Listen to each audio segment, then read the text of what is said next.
মানুষের ব্যস্ততা যেন নিত্যদিনের এক চিরন্তন রুটিন। যেদিন দেখা যাবে যে ব্যস্ততা শেষ হয়ে আসছে সেদিন বুঝতে হবে যে আয়ু মনে হয় শেষ হওয়ার যাত্রা শুরু করে দিয়েছে। তো এতটাই ব্যস্ত ছিলাম যে নিজের পছন্দের ইউটিউবে ভিডিও দেয়াই হয়ে উঠছিল না। আসলে মনে শান্তি না থাকলে যা হয় আর কি। আর যখন মনে শান্তি আসে তখন পছন্দের সব কাজকর্ম করতেই ভালো লাগে। যাই হোক, hello dear guys, welcome to my YouTube channel. আশা করি মহান সৃষ্টিকর্তার কৃপায় আপনারা সকলেই ভালো আছেন। আমাদের মহান ইউটিউব ভাবছিল আমি মনে হয় আমার এই ইউটিউবের জার্নি ছাইড়া চলে গেছি, কিন্তু ইউটিউব তো জানে না আমি যে প্যাশন নিয়ে এই মোটো ব্লগিং এর জার্নি শুরু করছি এটা আমি এত সহজে শেষ না দেখে ছাড়বো না। এতদিন মোটামুটি একটু ভালোই ব্যস্ত ছিলাম, বিশেষ করে আমার মা একটু অসুস্থ হয়ে গেছিল। ঢাকা শহরের যে আবহাওয়া আর যে গরম তার মধ্যে সুস্থ থাকাটাই দায়। তো মাকে সুস্থ করার জন্য নিয়ে গিয়েছিলাম আমার খালার বাসায়। আর খালার বাসা মানেই হলো আমার ভাইয়ের বাইক, আর বাইক মানেই তো ঘোরাঘুরি। তো কাছে একটা বাইক থাকলে আর সামনে এরকম মজমাস্তিওয়ালা ডিজে পার্টি থাকলে কে না চাইবে যে খুলনা শহরে একটু ঈদের সেলিব্রেশন করে আসতে। আসলে এই ভিডিওটা ঈদের সময় শ্যুট করা ছিল, যখন আমরা গিয়েছিলাম খুলনা শহরে ঈদ কিভাবে সেলিব্রেশন হয় সেটাই দেখতে, খুলনা ভার্সিটি সহ শহরের বিভিন্ন এলাকায় আর কি। তো আমরা বাইকে চিল রাইড করতে করতে রূপসা ব্রিজের উপর ঈদের সময় মানুষের সমাগম দেখে চলে আসি খুলনা ভার্সিটিতে। খুলনা ভার্সিটিতে আসতে না আসতেই আমরা গেটে আটকায় যাই, কিন্তু সৌভাগ্যবশত আমাদের ছোট বোন খুলনা ভার্সিটিতে পড়ার সৌভাগ্যবশত আমরা ভিতরে ঢোকার সুযোগ পাই। ঈদের বন্ধ চলছিল, ক্যাম্পাস একদম টোটালি ফাঁকা, লোকজনের সমাগম খুবই কম। তো শেষ বিকেলের গরম বাতাসের একটু অনুভূতি নিতে নিতে আমরা হেঁটে বেড়াচ্ছিলাম খুলনা ভার্সিটির ক্যাম্পাসে।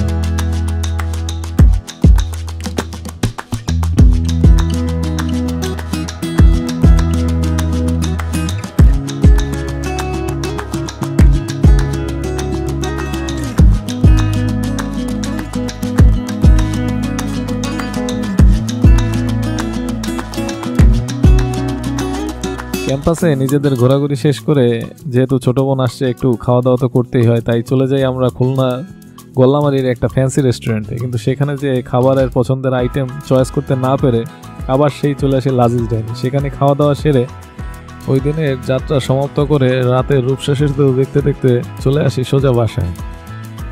এর পরের দিন আবার বিকেলবেলা বাইক নিয়ে বের হওয়া হয় ভাইয়ের সাথে, জানি না কোন দিকে যাব। যেই প্যাশন নিয়ে এই ইউটিউবটা শুরু করছি যে মোটো ব্লগিং করবো, সবসময় ইউটিউবে মোটো ব্লগিংই দেখা হয় আমার, সেইখান থেকে এই ইচ্ছার সূত্রপাত।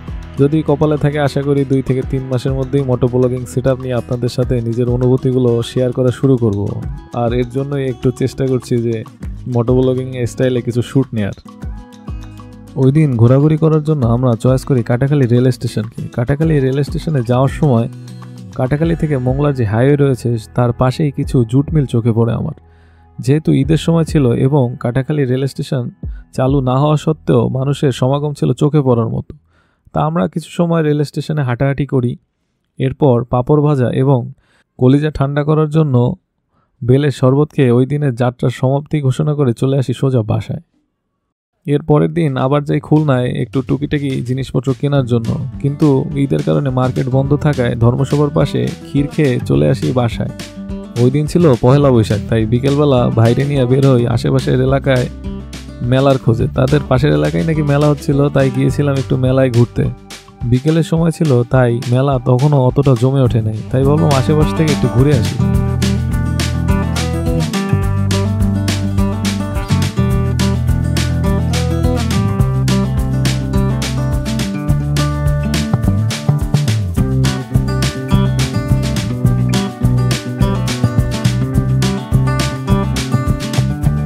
কিন্তু গতকালকে যে ঠান্ডা বেলের শরবত খেয়ে আমার ভাইয়ের কলিজা ঠান্ডা হয়ে গিয়েছিল, তাই সে আজকেও বেলের শরবত খেয়েই ছাড়বে। তাই বেলের শরবতের খোঁজ করতে করতে চলে যাই কাটাখালীতে। সেখান থেকে বেলের শরবত খেয়ে যাই আমার ভাইয়ের কলেজে। কলেজটা কাটাখালী থেকে বাগেরহাট রোডের পাশেই। সেখান থেকে ঘোরাঘুরি শেষ করে চলে আসি মেলাতে। তো মেলায় আর বেশিক্ষণ সময় না কাটিয়ে আমরা একটু 12 ভাজা আর লেবু শরবত খেয়ে এই হাওয়াই মিঠাই বানানো দেখতে দেখতে এবারের ভিডিওর সমাপ্ত ঘটাই। দেখা হবে অবশ্যই পরের কোনো সুন্দর ভিডিওতে।